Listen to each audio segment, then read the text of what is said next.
আমি যদি এই সত্য কথাগুলো আজকে বলে দেই তাহলে কিন্তু মানুষের আয়ুও বেড়ে যেতে পারে। মানুষ অকালে মরছে কেননা অধর্ম আর হিংসা, এই দুটো কারণেই এই জগৎ প্রতিদিন ধ্বংসলীলা চালিয়ে যাচ্ছে। কেননা যত্র জীব তত্র শিব, সমস্ত জায়গায় সমস্ত জীবের মধ্যে শিব বিরাজমান করছেন, আপনি সেটা বুঝতে পারছেন না।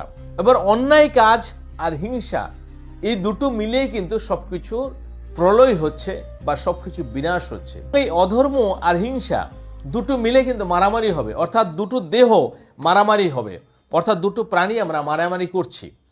এবং এই দুটো মারামারি করে কি হবে, দুটো দেহকে নষ্ট করে দেবেন কে? শিব।